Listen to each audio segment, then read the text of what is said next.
What does it take to wow someone? What's up and welcome to the Fervent 4. Did you know that only 4% of businesses ever cross the annual $1 million revenue mark? Hello, I'm Zack Miller, author of Anomaly. With me today, my co-host Tim Ryan, lead man at StartWheel.org.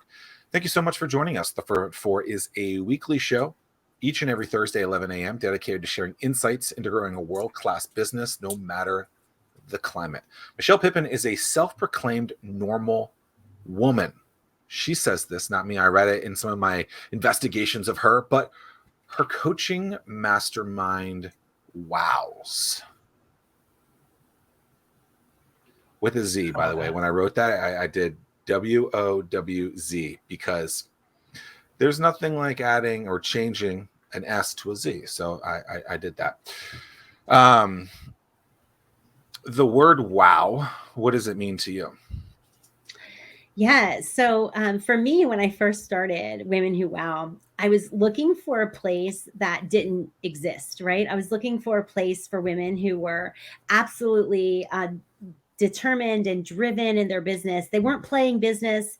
They weren't like dipping their toe in. And so when I started thinking about where that space was, and it didn't exist, so I created it. And I thought, you know what? We are the women who wow. We are the women who are extraordinary, doing extraordinary things, average women doing extraordinary things. And for me, I feel like that's where the wow really came from.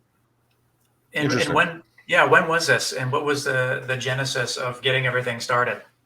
Yeah. So the truth is, Women Who Wow has been the name of my business for a long time, but it was just kind of like what you wrote checks to back in the day. Oh.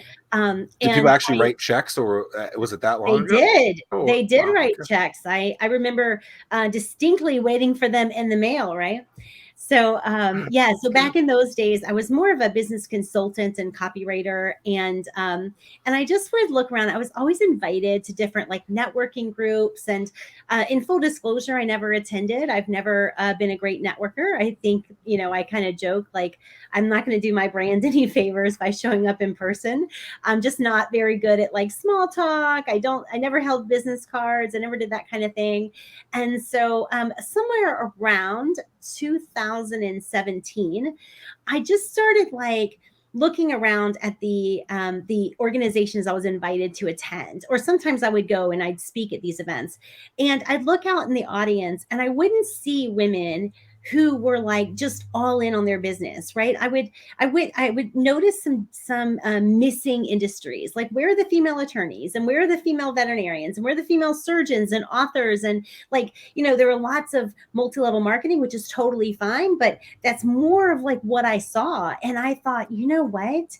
There's a reason I don't show up at these events. I don't really fit here.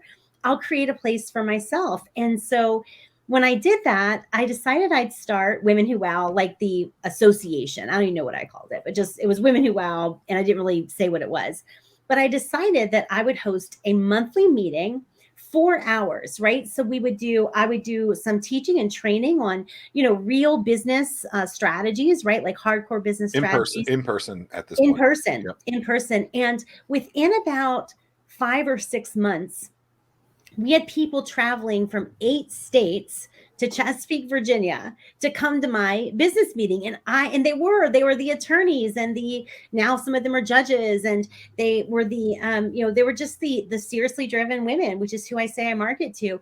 And in that moment, when I realized I had 8 states being represented, I said, you know what, like I'm onto something. I'm really hitting on something. And so I continued that. By the way, we grew in those early days by print invite only. You got a print invitation in the mail, and then you were invited to pay to attend the meeting, right? If you didn't get the print invite in the mail, you couldn't attend. And the way that the list kept growing was at the end of every meeting, I said, if you know someone who should be invited, they give me their name, and we would send them a print invite. And that's how we grew for 18 months. And I did that really deliberately because I knew eventually I'd take it online, right? Just to kind of erase the geographical boundaries. But I wanted the culture to remain high level, right? We're like high drive, high touch culture. And I was very deliberate about not ending up with another women's group that's like all the other women's groups. So we really maintained that, just that high level culture. And it was one of the best things I did. It grew us slow in the beginning, but it was very, very smart, I think, to do. And now we've got members in every state and 8 countries, and we just keep growing. All right, it's my job as a host to listen to what you're saying and then ask questions that I've never been to. Okay, so I've never been to a women's group because, well, I think you know why. But what is a normal women's group like? And what were some of the things that those groups that you were trying to not do in that? And then also, you talked about going to these other events before, and you didn't see a lot of ladies there, a lot of women there. Agreed, right? Diversification of things is typically not any of these things. It's all a bunch of, honestly, I used to joke, just a bunch of old white guys. Like, why is that? Is that just because guys aren't asking girls to come to the things? And I realize I asked you 2 questions, but why aren't these networking events diverse? Because honestly, it seems like they're either heavy male or heavy female, and they end up siloing each other and don't end up intersecting the way that I think people would hope so. Yeah. So the answer, I guess, to the first question is going to win me no fans, right? But like, what is the, what happens? What turned me off, right? And so I'd get invited to these, either, networking events, different like women's networks or whatever. And I would look and see like, what is the agenda? What are we doing there, right? And without fail, the agenda was always something that assumed that I lacked confidence, or like teaching me how to do my power pose, or finding my power color, or how to overcome years of trauma and shame. And I'm like, I don't have any of that, right? Like, power pose? Me, what is that? Like, go ahead. What's a power pose? I don't know. I'm going to guess it's like, I think I've nailed it, right? But I'm like, to me, these are not things that seriously driven women entrepreneurs really need to concern themselves with, right? Like, I'm like, I've got all that sorted. I don't, or they would have, events like, about being lonely as an entrepreneur and meet your friends and blah, blah, blah. And I'm thinking, you know what? Like, I don't go to my business looking for friends. I don't saddle my business with any non-business goals, like affirmation, applause, acceptance. That stuff is handled outside of business hours, right? Like I go to my business, to turn a profit, right? To make an impact, to build my influence, and to make an income. And so when I didn't really see that reflected back to me when I was, being invited to these events. So it kind of felt like a waste of time for me. I also felt like the networking, like standard business card toss kind of networking things, like it's always the same people, you're throwing referrals back and forth. I didn't want to be a big fish in a small pond, right? Like I didn't really ever, try to become like some big local hero. I wanted much more than that for my business. And so I felt like networking would have been the really slow way for me to grow. And so anyway, so that's where I think that's the answer to your first question. I think just to piggyback on that, like, I haven't networked in that kind of way in 2 years. Yes, and guess what? I haven't missed a damn thing. It's crazy. It's like, I used to think that I had to network because that's what people said. And truthfully, when I first started my business, I started with a $50 investment, and I was a new mother, and I am married to a Chesapeake public school teacher, still married to him to this day. And I didn't have like the money for a babysitter. I mean, back then I even considered like gas, and you know what I'm saying? So like, I always thought like one day I'll be able to go and network. And then, but my first year in business in 2000, like I made $63,000, never networking, never buying an ad. This was before the, even social media was available to me. And so I quickly learned I never needed to do that kind of stuff. And I didn't enjoy it. And most people don't enjoy it, right? They'll plaster on a smile because they think they have to. And that's just not, the women who wow way. Yeah, I don't do that. your other question about the silos, and I can't really explain that. Women like me will show up to an all boys network. I don't mind, right? Like, it doesn't hurt my feelings whatsoever. Many times we end up, we end up finding each other at these events. But with Women Who Wow, I think that it's not so much that it's all women, and we're mostly women. We have a few good men, right? But with Women Who Wow, it's more about our approach, our principles that work regardless of your gender, right? Like, it's just, we are really no BS, and just hardcore strategy and measuring what you're doing, and holding your actions accountable for producing a specific result. So it's very, very, kind of like business basics. And that's why people stay. That's why they stay with us, not necessarily because of because we're all women. What are some of the hardcore strategies that you discuss? Yeah, so we have a huge training, I guess, intensive, and has multiple trainings and multiple templates, and it's called the Women Who Wow Way, right? And so we have different principles that work to grow your business, right? So the first thing, not really the first, they're not listed really in any order, but the first thing you've got to commit to is measuring, right? If you're not measuring what you're doing, if you're not holding your actions accountable for producing a result, then you're not really sure what's working in your business. And when that happens, like, you keep adding more and more to your plate, and then you're afraid to stop doing anything because you're not sure what's working, and nothing's working exactly the way you want it to work. So measurement's a huge part of what we do. Another principle that we have is normal, natural, organic, right? And so that is the normal, natural, logical, organic result of what you're doing. Is it the outcome that you want, right? So what this does is it eliminates a lot of in order to goals. It eliminates a lot of like sidestepping goals and time wasting goals. And it allows us to really pursue exactly what we want in business and find the most direct path to being there.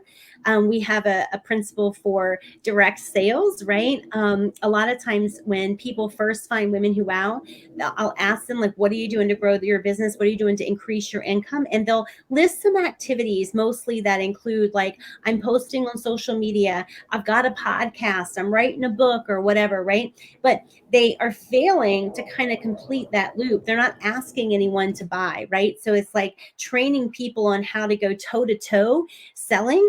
We can later leverage that into effective sales pages and sales webinars and stuff like that. But you've got to really dig in and get to know your market and your audience toe to toe, nose to nose. So we work this out so that selling becomes normal, natural, and an everyday part of our business.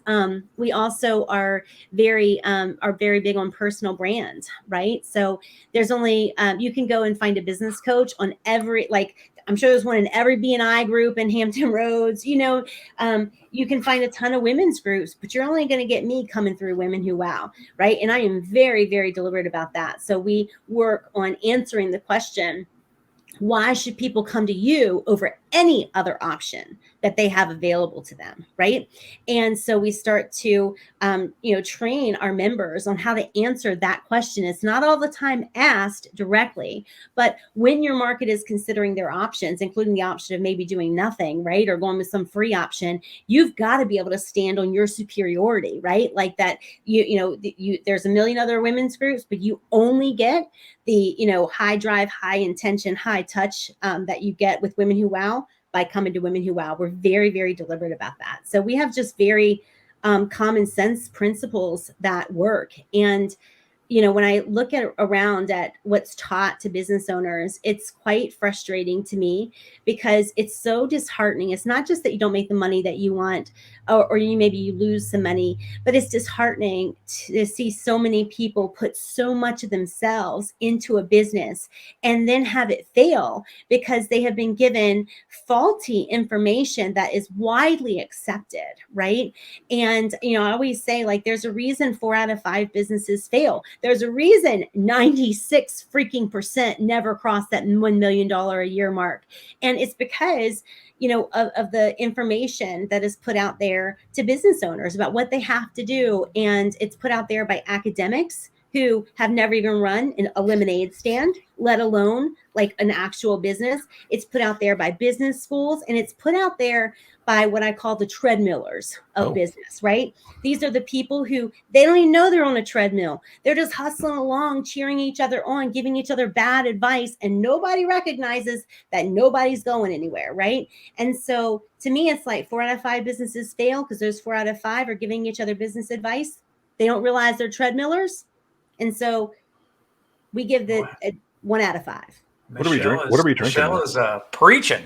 Oh. I like it. I love it. Pippin Church. Pippin Church. I like that. What are we drinking there? This is Waterloo strawberry. Full disclosure, I am coming off of COVID. I got COVID on Thursday. Came down with COVID symptoms. So what's left over? Mild symptoms, I hope.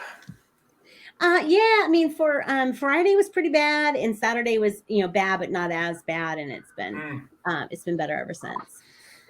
It's been a wild ride. Okay, so what's an example of bad advice that people are getting? Kind of talking about the stuff that you were just talking about. Whether it doesn't have to be from a business school or something like that. I tend to totally agree with that stuff, right? It's like don't ask someone for.